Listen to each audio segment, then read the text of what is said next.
For 20 years, an old man carried a cup of water to a flower that was already dead every single morning, before the sun, through droughts, through storms. Through his own sickness, the ancient gardener of Abeni crawled out to a small walled bed in the corner of the palace grounds that nobody else was allowed to touch, and he knelt down, and he watered a withered white bloom that had not opened a single petal in 20 years. The palace laughed at him. The servants called him mad. The young nobles did not even know his name. 20 years, watering a dead thing. And every morning, the old man got up and did it again. He never told them why. He never told them that a dying king had once knelt in that same soil, holding a newborn baby girl in his arms, and made him swear an oath. He never told them what that oath was, and he certainly never told them the truth, that he was not tending a flower at all. He was waiting for someone. Now, stay with me, because on the evening the Prince of Abeni was to choose his bride, that old man finally picked up his clay pot and walked out of the garden, and carried that withered, half-dead flower straight into the middle of the royal ceremony, in front of the entire kingdom.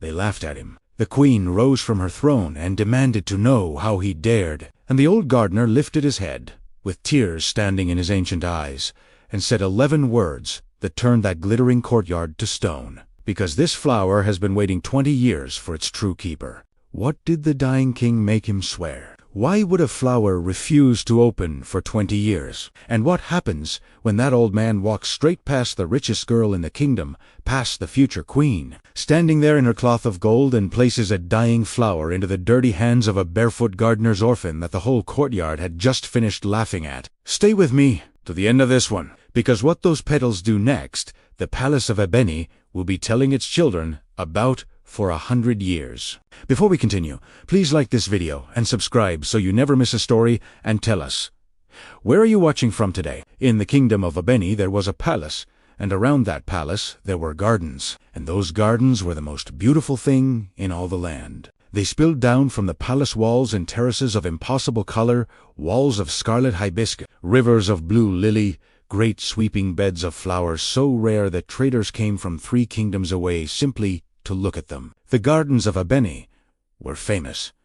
Poets wrote about them, visiting kings asked to walk in them, and nobody, not the queen, not the nobles, not the poets, had ever once wondered whose hands actually grew them. The hands belonged to a young woman named Zola. She was 19, and she was an orphan, and she had lived in the small mudroom at the back of the garden shed for as long as she could remember. She had been raised by a kind farming couple in a village beyond the hills, who had found her as a baby and loved her as their own, and when they died, one after the other.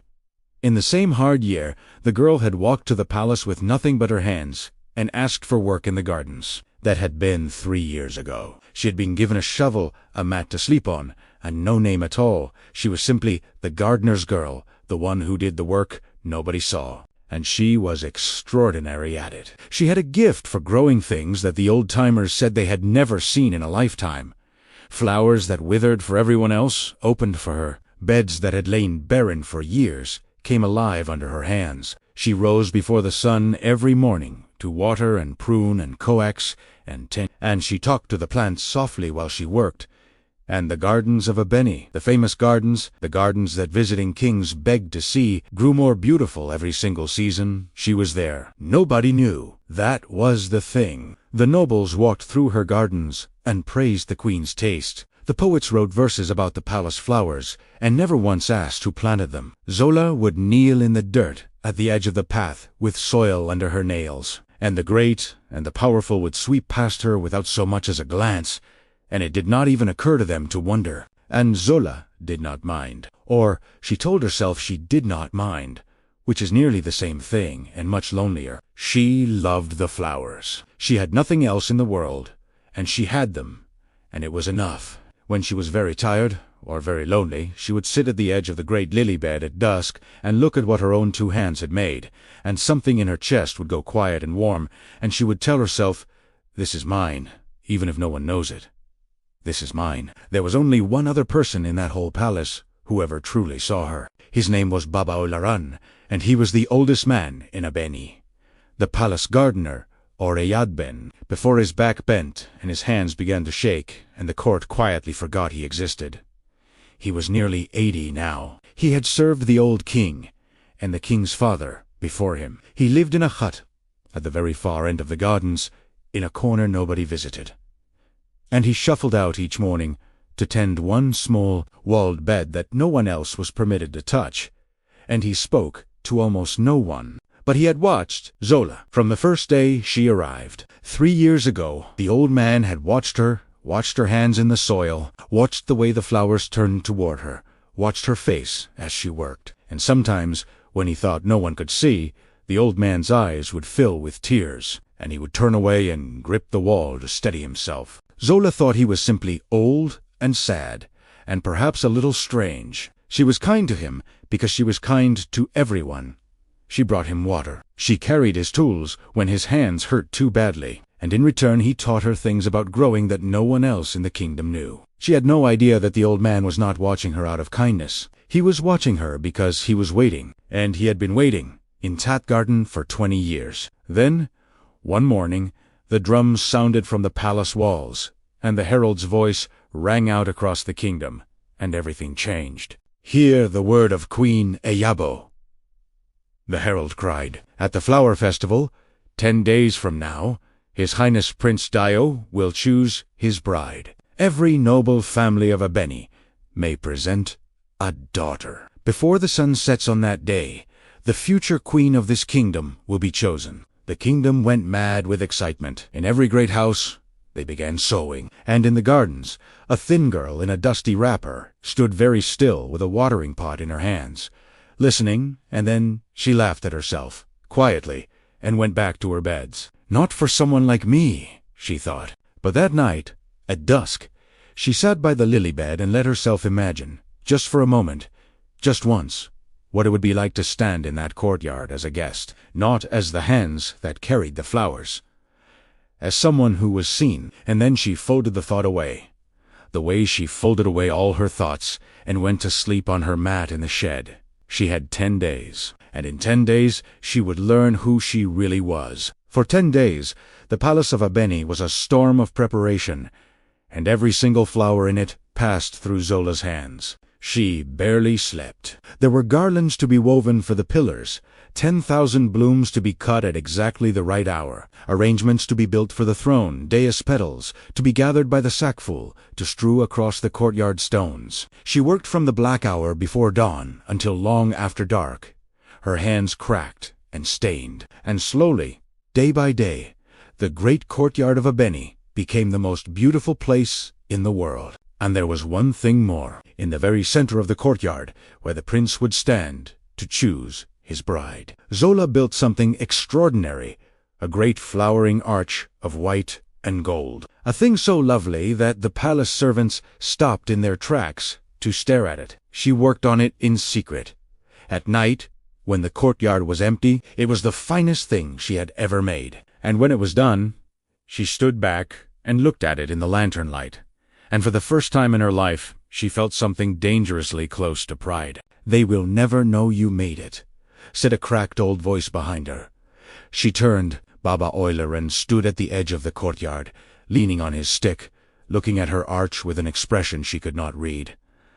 "I know," Zola said quietly. "That is all right. It is enough that it is beautiful." The old man was silent for a long moment, and then he said, very strangely, "Child, on the day of the festival, whatever happens, whatever they do to you, do not leave the palace. Do you understand me? Whatever happens, do not leave." Zola stared at him. "Baba, what do you mean? Whatever happens?" But the old man had already turned away, shuffling back into the dark, and he would not answer her. And she stood alone in the courtyard beneath the arch she had made and felt, for no reason she could name, suddenly afraid. The day of the flower festival came. By mid-afternoon, the courtyard was packed. The great families of Abeni stood shoulder to shoulder in their finest cloth beneath the hanging lanterns. And the drummers were ready, and the smell of the flowers was so thick it made the head swim. Queen Yabo sat upon her carved throne, magnificent, unsmiling, the royal staff across her knees, and beside her stood Prince Deo, tall and grave and clearly wishing he were somewhere else. Before the sun set, he would choose, and at the center of it all, exactly where everyone had known she would be, stood Folktale. She was the daughter of the wealthiest lord in the kingdom, and she was beautiful. And she had spent 10 days and a small fortune making certain that no other young woman in that courtyard could possibly be looked at. While she was in the room, her cloth was cloth of gold. Her hair was threaded with beads worth more than a farmer's whole harvest, and she stood beneath the beautiful white and gold flowering arch as though it had been built for her personally. As Zola had not meant to be seen at all. She had only meant to look. That was all. She had worked 10 days and 10 nights on this courtyard, and she wanted, just once, to see it full, to see the lanterns lit and the people gathered and her arch standing in the middle of it all. So she had waited until the ceremony began, and then she had slipped along the garden wall with a basket of spare blooms on her hip, meaning to stand in the shadows at the very back where nobody would notice her, and watch for 1 single minute, and go. But a servant blocked the side path, and Zola, stepping back to let him by, stepped through a gap in the hedge, and found herself standing, suddenly, in the open. In the courtyard, in her dusty brown wrapper, with soil on her hands and a basket of flowers on her hip, in full view of every noble family in the kingdom of Abeni. The laughter started before she could even move, and then Folktale's voice cut across the courtyard like a blade. "What is that?" She turned and looked at Zola, and her beautiful face filled with a delighted contempt. "Your Majesty, forgive me, but is the palace so poorly kept that the dirt diggers now wander into royal ceremonies?" A ripple of laughter. Folktale was warming to it now, playing to the crowd. "Look at her! Look at her hands! Look at that rag she is wearing. This is the courtyard where the future queen of Abeni will be chosen, and a barefoot little gardener has wandered in off the beds like a stray goat." She laughed prettily. "A girl who smells of manure has no place standing among the future queens of this kingdom." The laughter swelled. It rolled around that courtyard, hundreds of rich and powerful people laughing at a thin girl in a dusty wrapper with soil under her nails, and Zola stood frozen in the middle of it, her face burning, her basket clutched to her chest, wanting only to be swallowed by the ground. And on the throne, Queen Iabo's face went cold. Understand her, if you can. She was a proud woman and a grieving one, and she was standing before every noble family in her kingdom on the most important day of her son's life, and a servant girl in filthy clothes had just wandered into the middle of it and made her court look like a joke. She did not see a young woman. She did not see the hands that had grown every flower in that courtyard. She saw an embarrassment. "Guards," said the queen, and her voice was like a door closing. "Remove her." And 2 palace guards took Zola by the arms, in front of the entire kingdom, and marched her across the courtyard and out through the great gate, while behind her the nobles of Abeni laughed and laughed. Her basket fell. Her flowers scattered across the stones, the flowers she had grown, in the courtyard she had built, and the crowd trampled them without even looking down. Zola reached the great gate with the guards' hands on her arms, and her eyes burning, and one thought hammering in her head. Go, go, and never come back. Walk out of this gate, and keep walking, and never look at this palace again. And then she remembered the old man's voice in the dark courtyard. "Whatever happens, do not leave the palace." She stopped. She did not know why. She stood at the open gate, with the sunset in her face, and the laughter still ringing behind her, and something held her there, some thread she could not name, and she did not step through. And it was in that exact moment that the crowd's laughter began, strangely, to falter, because someone was walking into the courtyard, an ancient bent man in a stained gardener's smock, leaning on a stick, so old that half the court had never seen him and the other half had forgotten he was alive. He walked straight down the center of that glittering courtyard, past the astonished nobles, past the drummers with their hands frozen over the skins, straight toward the throne, and in his trembling hands, held before him like something holy, he carried a small clay pot, and in that pot was a flower. It was dying. That was plain to everyone. A single white bloom on a thin stem, its petals brown and curled at the edges, drooping, so withered it looked as though a breath would finish it. It was, without question, the ugliest, saddest thing in that entire courtyard of 10,000 perfect blossoms. The laughter came back, but different now. Confused. Uneasy. "What is this?" Someone called. "The old fool has brought a dead weed to the prince's wedding," and the courtyard rocked with laughter again. Folik's lip curled. "Your Majesty, first a dirdigger, and now a senile old man. Have the guards take him too, before he embarrasses wait?" Queen Iabo had risen slowly from her throne. She was staring at the old man, and at the pot in his hands, and something had happened to her face. Something the whole court could see, and none of them understood. She had gone very pale. "Wait," she said again, and her voice was not quite steady. "I know you. You are the old gardener." The old man stopped at the foot of the dais, and bowed his white head as low as his bent back would allow. "I am my queen," he said. "Then explain yourself." The queen's hand had closed hard around her staff. "You have walked into my son's ceremony, before the whole kingdom, carrying a dead flower. Why would you interrupt the choosing of a bride with that?" And the old man lifted his head and looked at her with his ancient, watering eyes and said, quite clearly, so that every soul in that courtyard heard him, "Because this flower has been waiting 20 years for its true keeper." The courtyard went absolutely silent. Not a laugh.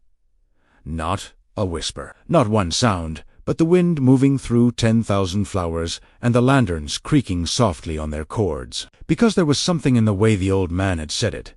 Something in the 20 years that had gone through that crowd like a cold hand. And on her throne, Queen Iabo began, very slightly, to shake. 20 years, the queen repeated. Her voice had gone strange and thin. "Why do you say 20 years, old man?" "Because you know why, my queen," said Baba Oilerin gently. "You have always known. You have simply spent 20 years refusing to remember." There was a stir of outrage among the nobles. How dare he speak so to the queen? But Iabo lifted one hand, and it died instantly. She was staring at the withered white flower in the clay pot as though it were a ghost. "Speak," she whispered. "Say it. Before all of them. Say it."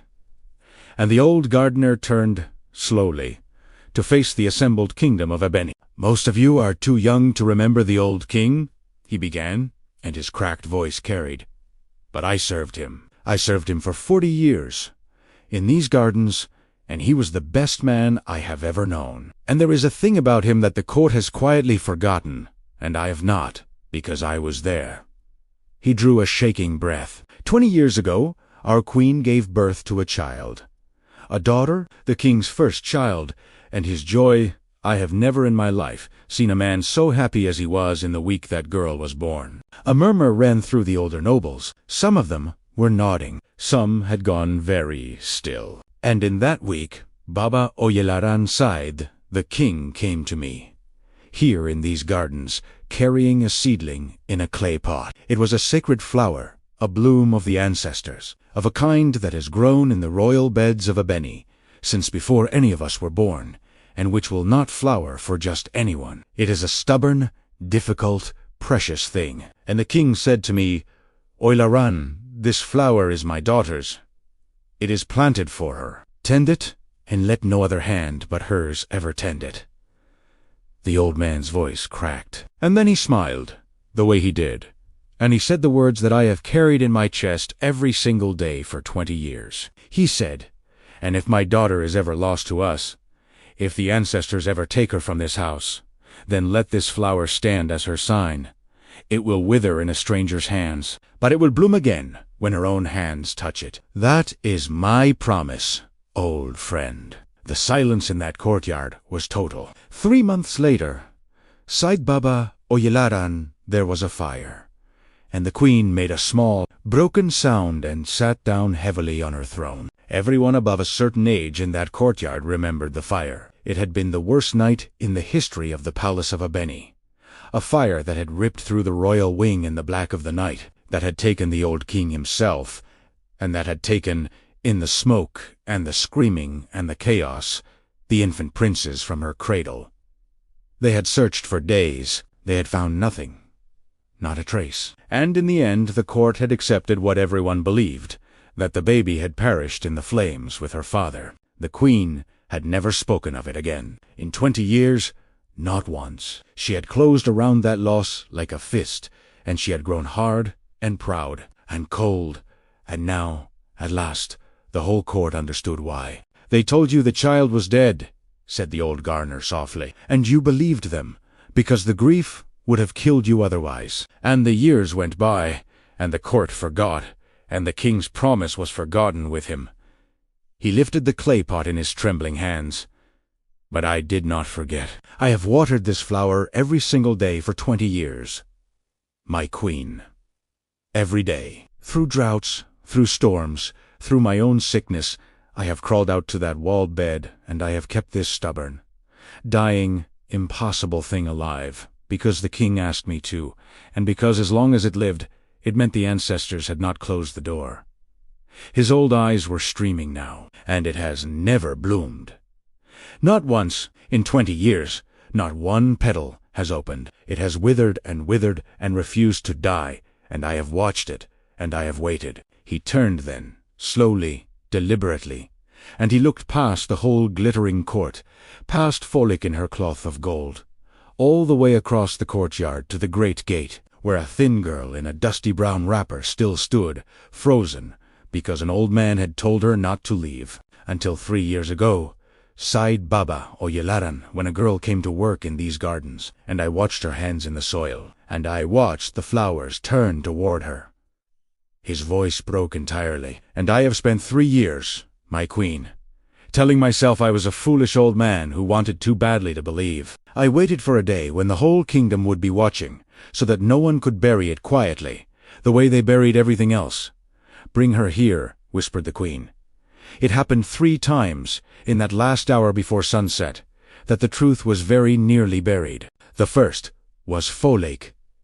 "Your Majesty," her voice was shrill with panic now, the beautiful composure cracking. "This is madness. You would halt your own son's ceremony for the ravings of a senile old servant and a gardener's girl. He is telling you a fairy story about a plant. Where is the proof? Any beggar off the road could." "Silence," said Prince Dio. He had not spoken all evening. He spoke now, and the whole courtyard turned, and Folek's mouth shut with a snap. He was looking at the old man, and then at the gate, and then at his mother, and his face was very pale. "Mother," he said quietly. Let him finish.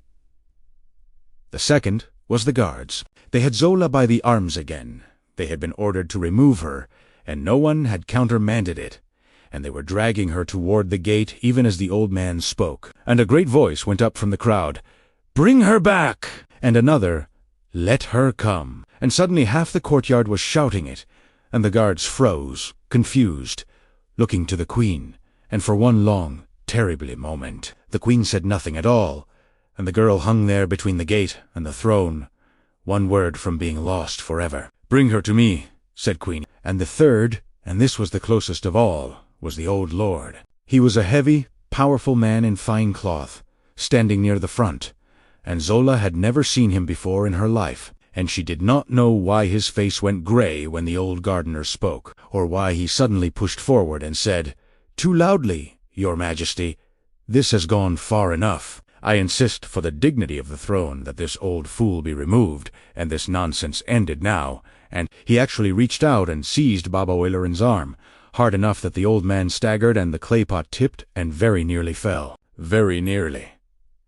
It did not fall. Zola, who had just been brought forward, caught it with both hands, and the old lord looked at the girl holding the pot, and he went white to the lips, and he let go of the gardener, and he stepped back into the crowd.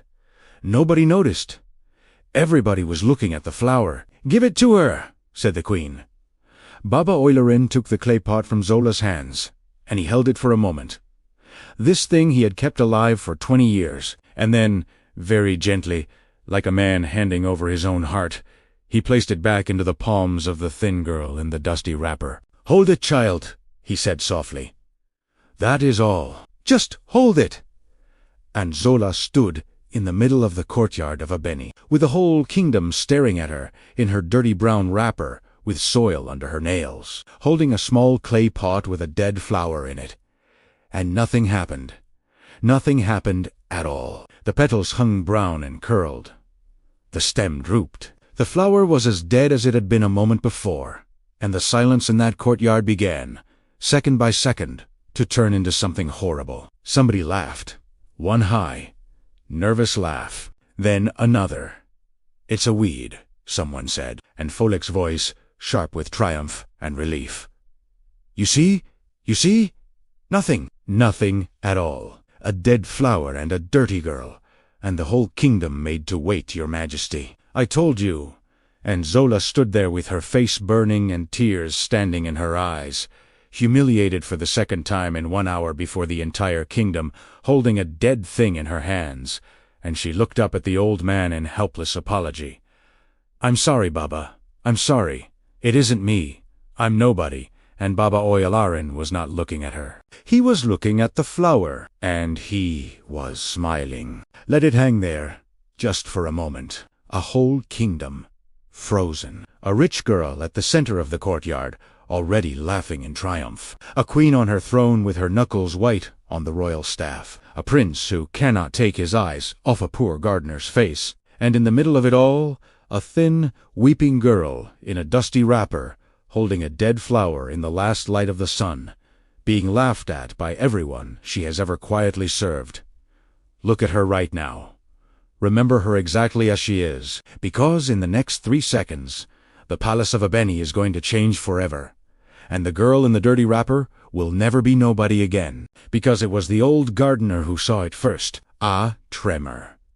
A single, tiny movement at the very edge of one brown, curled petal, as though something in that dead thing had drawn a breath, and then, slowly, in the failing golden light, in the middle of a silent courtyard, in the hands of a poor girl the whole kingdom had just thrown out, the flower began to open. The brown drained out of the petals like water out of a cloth. White, impossibly, luminously white, spread from the heart of the bloom outward, petal by petal, unfurling, lifting, and the stem straightened, and the whole flower rose in her hands and turned itself up toward the last of the sun, and a fine golden pollen lifted off it and hung, glowing, in the evening air around her face. Nobody breathed. The royal staff slipped out of Queen Iabo's hands and clattered down the steps of the dais, and she did not even hear it. And Prince Deo, standing beside his mother, said one word in a voice nobody had ever heard him use. "Mother."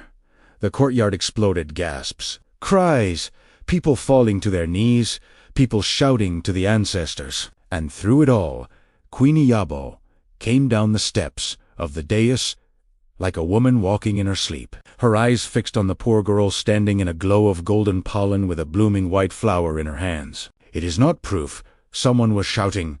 Folik's father, the wealthy lord, his face frantic. "A trick. The old man has done something to it. Soaked it. Drugged it. This proves nothing.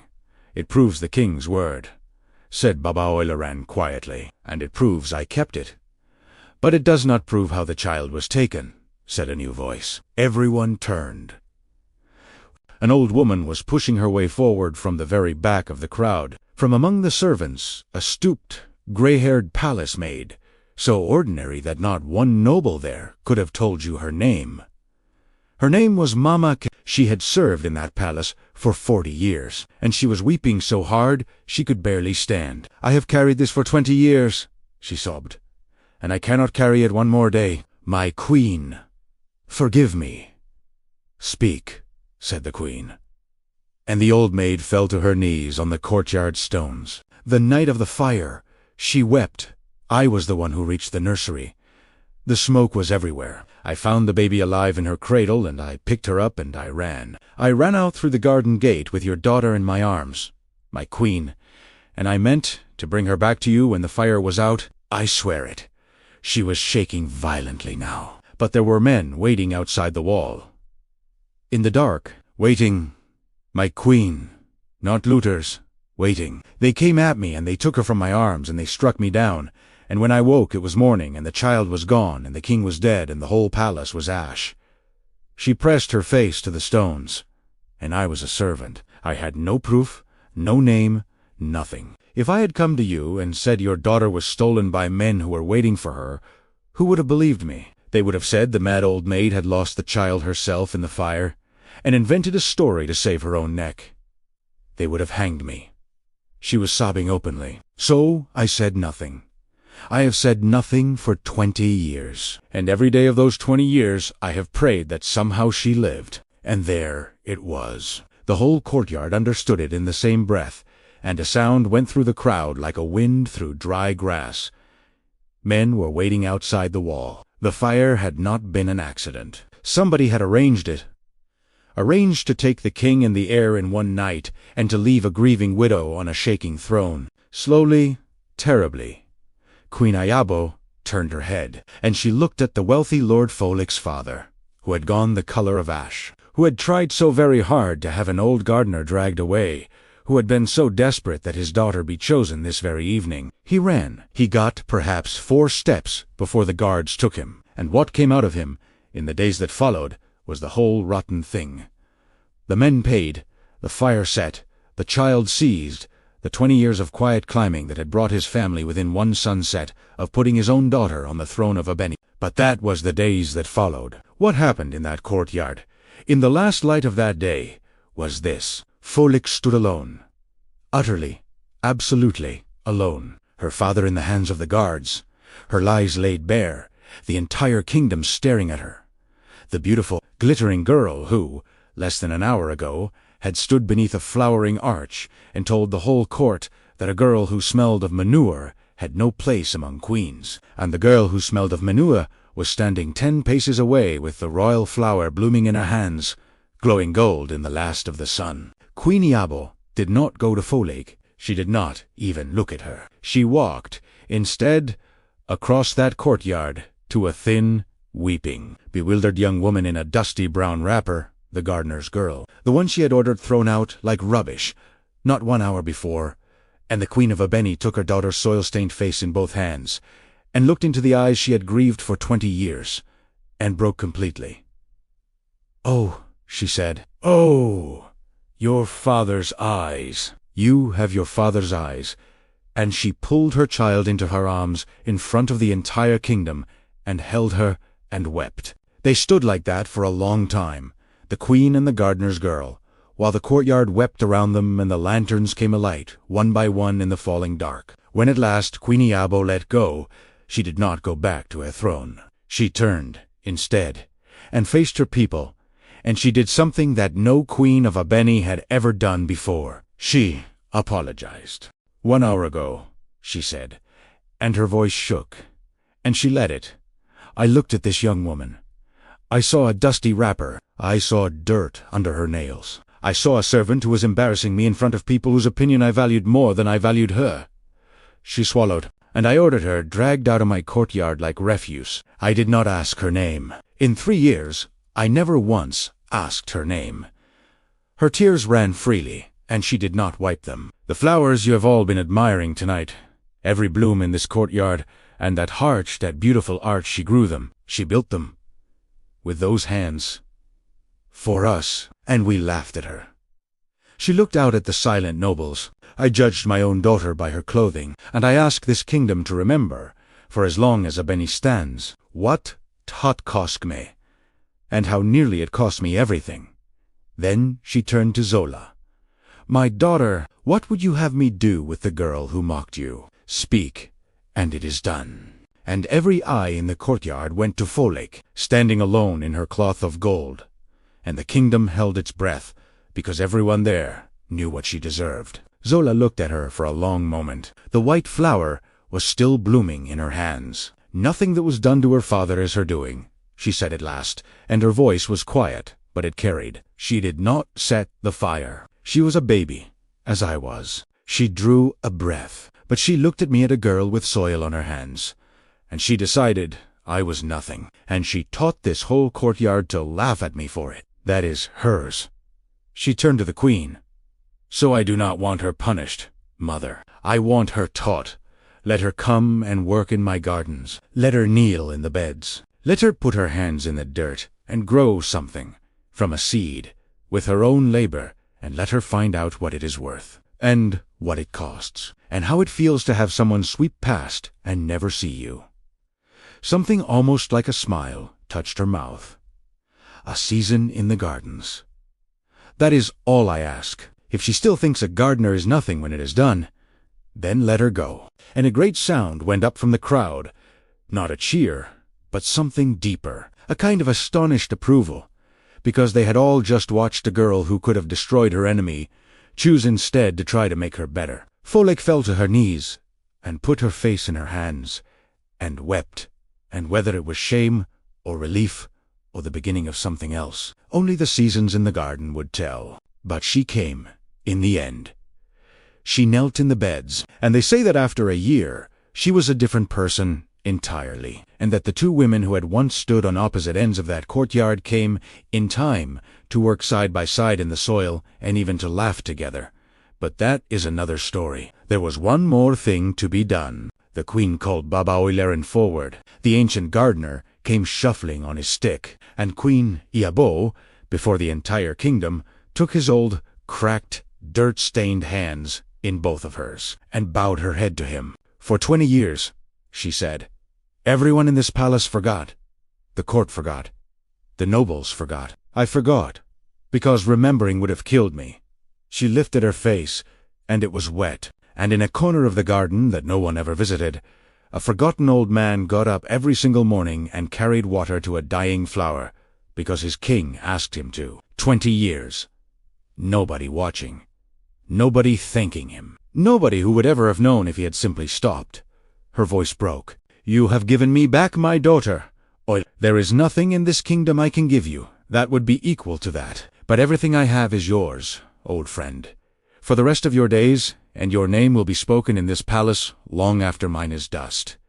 And the old man wept, and said the only thing he had ever wanted was to keep his promise to a good man, and to live long enough to see the flower open. He lived 9 more years. He spent them in the gardens, teaching the princess everything he knew. Zola became the heir of Abeni, and in time its queen, and she never, from the first day to the last, stopped being a gardener. She wore the fine cloth when the court required it, and she was very fine in it. But most days you would find her out in the beds, with soil under her nails, and she knew the name of every servant in that palace, and every one of them knew that she knew it. She turned the royal gardens outward.